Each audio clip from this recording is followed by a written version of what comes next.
You said Israel over Muslims, right?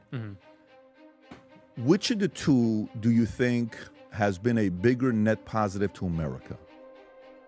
Oh, well, it has to be Israel, absolutely. If you have a choice between raising your family between Dearborn and Boca Raton, where do you choose? Boca Raton, Okay, of course, yeah. This was unexpected. Nick Fuentes forced to admit that Jews actually contribute to their societies in a very big way. Patrick Bet-David cornered him with this question of, do Jews or Muslims contribute to their societies more? And where would you rather live, near Jews or Muslims? Take a look. What do you think about between the two communities, Muslim and Jews? Which one concerns you more? Jews, for sure. Tell me why. More powerful. They're more powerful. So more powerful in a way, you're talking the fact that they have money, finance, Hollywood. Is that what you're yeah, they have more position in American society. And how do you think they got that?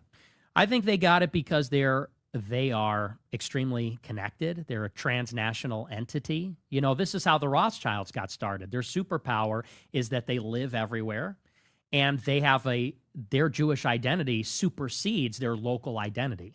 So a Jewish person in America or in Germany or in France or in the UK, they can all talk to each other and work together. Do you think that's a bad thing? Not in and of itself. It is detrimental for America, though. Is it detrimental, though? Because, you know, I'm a Syrian, right?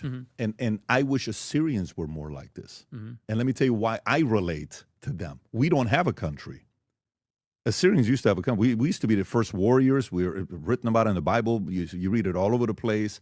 You know, the history we had, the things we invented. And then we became a little cocky. And God came in and was like, listen, man, relax, Assyrians. You ain't going to come and be the king of the jungle. It's me. And you hear the stories about that they built the tower to go all the way to the top because we are Assyrians and, you know. And then we failed. It's like, no, look at you now. No one knows who Assyrians are. You don't even have a country, right? We know the land in Iraq or wherever you are. You don't have it anymore. I think when a community becomes too cocky, the man upstairs is going to handle that himself, right? But in a sense, when you see they went from a small community to have this much influence, isn't that almost impossible for them to pull off? Like, isn't that? So it either produces one of two things. I'm not intimidated. I'm not a guy that is envious or jealous or, oh my God, that guy's richer than me. That guy's this guy's, I'm not. I want to see what they did and what worked for them. For example, to me, when I think about Jews. Notice what Patrick is saying. He's saying maybe the Jews do have power. Maybe they have influence. Maybe we should try to copy them. Maybe we should learn from them instead of being envious of them. I think about Mormons. I think about Scientologists. I used to have an office where half the office was all Scientology, and I learned all these phrases, assist, or, I went to their church and I saw Dianetics and L. Ron Hubbard and what he would say when you get a headache, you do this and all these weird extras. I'm like, oh, interesting. How much money did we give? $200,000. Why'd you give that?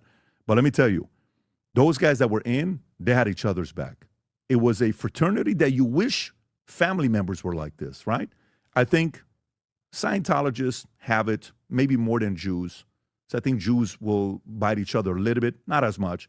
And then Mormons have each other's back. Of course, there's a fallout out as well where people come out and they'll talk about God makers or, what Gordon B. Hinckley, and I've read all of that stuff from over the years. But what's wrong with them winning at the highest level? And when you look at the Israel policy, that's where people start to say, I think you're looking out for yourselves first. I think you're biased.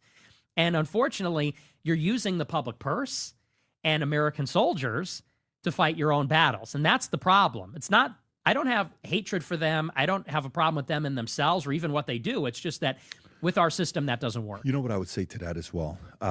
When, if they use the American soldiers in their advantage and all that other stuff. Okay. Who negotiated that deal? Some president negotiated that deal. Someone said yes to it, right? When they say, well, let me tell you, that person is afraid to platform this guy because he's afraid his donors are going to go and do this. And it's Israel's fault. No, it's not. It's the guy who runs it's not Israel's fault. What are you talking about? This guy sends me a message. AIPAC. I got a text. Not a text. What do you call it in the X? A DM I get from AIPAC. Okay. hey, we'd like you to come to Israel. We'd like to invite you. I'm sure many people get that message, right? They send it. I said, I'm going to come with my pastor. I don't want you to pay for it. I'm going to pay for it. I want to bring my crew because I want to go see Jerusalem. You're not going to see me putting the what do they call it? The kippah. I'm not going to put that on. But guess what? I respect the culture, and I want to go to Gaza, and I would ask for some idea of protection that if we can go to Gaza, show it to her. I want to see this stuff. I want to go with my pastor. First time around, I'm not going to take my kids. Maybe the second, third time, I'll take my kids.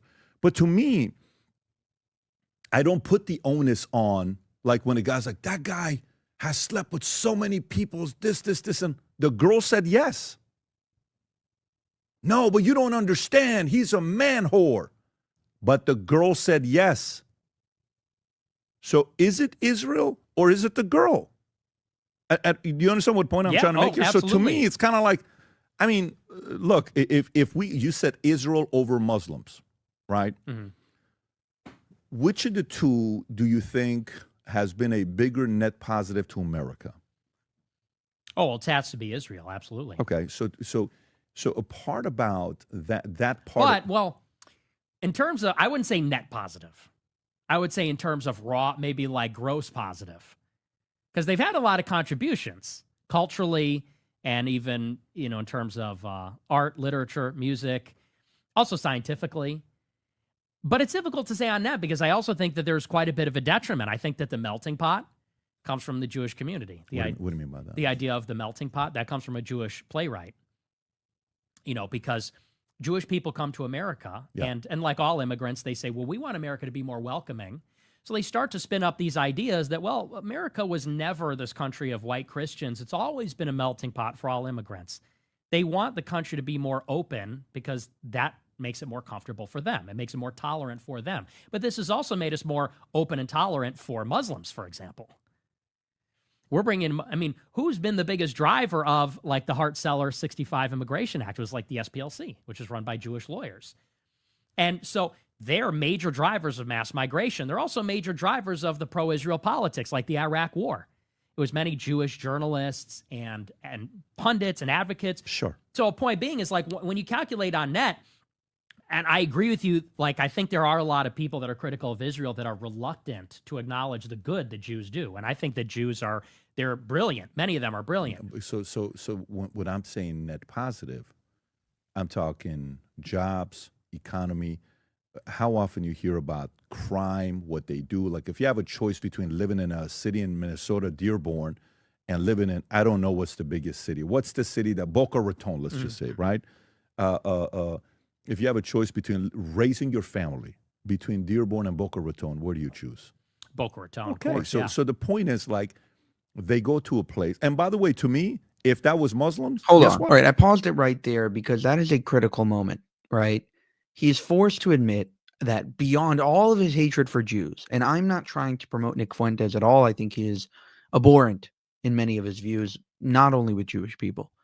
But the point is, you are going to talk about how, the Jewish power, the this, the that, all these conspiracies. And then when it comes down to it, you actually recognize that we're very, very contributing members to society. And America would not be the same if Jewish people weren't in America. In fact, it would be to America's great detriment, and to many countries that expelled Jews in the past, it was to their great detriment that they kicked out the Jewish population. Oppenheimer, Jewish. The guy who created the atom bomb was a Jew. Einstein, Jewish. Okay. Mark Zuckerberg, Jewish. Larry Ellison, Jewish. The list goes on, right? All of these people that created incredible companies, employing millions of people, all Jewish. And you're going to tell me that somehow it's bad to have Jews or Jewish people controlling your country, when in reality it's just a bunch of individual, very talented, very hardworking individuals. I would say Muslims. Mm-hmm. But statistically, wherever they live, it's safer, things are nicer, things get better. I agree. And that is one part to measure where they're at. Now, do I see them overly aggressive? Do I see them the type that are going to use politicians and buy them like Marjorie Taylor Greene and other people are saying? 100%. Do I see them? They're going to be there in everyone's DM and email saying, hey, you know, we'd love to support you. We'd love to bring you to Israel and, you know, doing all that stuff. It's obvious. I'm seeing it myself. Okay. Do I look at that and shame them and say, oh, you shame on? I look at that and say, no, I wish Armenians would do that. I've never gotten an invitation from Prime Minister of Armenia. He should probably send me an invite to go there, right? It's not a bad idea to come and show the country. I'm Armenian. I'm a Syrian. Syrians don't have a country. It's probably a good idea. So that was the main part I wanted to show. I think that I disagree with Patrick Bet-David on many things, but the point is, even the greatest anti-Semite, or one of the foremost Jew haters in America, Nick Fuentes, is willing to admit that Jewish people are very, very contributing members of society. And without Jews, perhaps America would not be the great country that it is today. Like, maybe take a step back and think about the Jewish contributions instead of thinking about how to blame the Jews for your problems. Thank you for watching this video. Please subscribe to the channel, and here is a message from me. If you believe in what we do here over at Jewish Uncensored, consider supporting us in a few different ways. You can support us monetarily by going to buymeacoffee.com/Jewish Uncensored. You can also go to our new merchandise store, IsraelUncensored.com, where we just dropped a bunch of new merch. Additionally, to gain access to exclusive content, you can go to our memberships tab on this channel and join there. And finally, you can share this video with both family and friends in order to share this message with the world. Thank you so much for your support.